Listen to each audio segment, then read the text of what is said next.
Let's now take you back to Westpark Cemetery, where our colleague Mzwandile Mbeje is standing by, where, of course, the former minister, Dr. Pahad's funeral service was taking place. Mzwandile, thank you so much for your time this afternoon. So we obviously cut the broadcast, following the sensitivity around just the second part of the burial.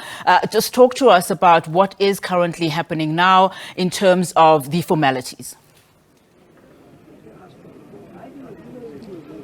Well, a very good afternoon to you, Unati. And as you have indicated, right now they've just dealt with those sensitivities, their burial rites, and obviously they are now covering the grave.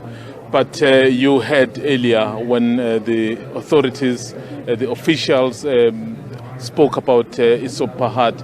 And of course, I think the takeaway from that is that this was a man who was an intellectual par excellence.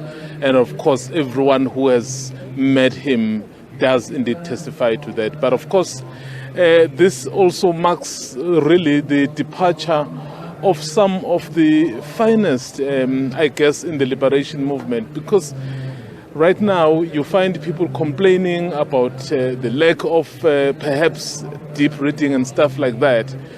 This is the person, when he retired in 2008, and then he set up a newspaper, or rather a magazine, which is known as The Thinker. That basically told you about the kind of a man he was. So that all was echoed by the speakers who spoke here, the Deputy President being the main person delivering the eulogy in his capacity as the acting president after declaring this funeral, the official funeral, I think, Category 2. So that indeed told you that this was a comrade for those who worked with him, and then of course a grandfather and a father, and someone that the country should be proud of. And so one of the things that we didn't really get to acknowledge is that, the father, the family has also witnessed, another death in the family not too long ago. Dr. Essop Pahad's younger brother, Junaid, passing away this past Saturday on the 29th of June.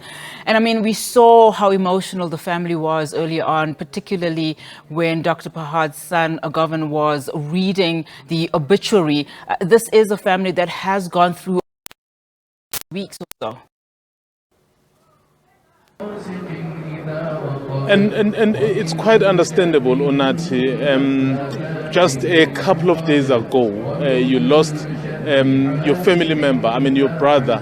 A few days later, another brother goes as well.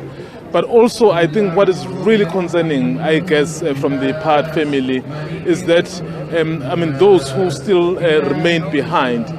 We saw the brother of Essop Pahad, who is also well known as this Pahad, is not well. So I think when you mix all those emotions, so you certainly can't feel all right.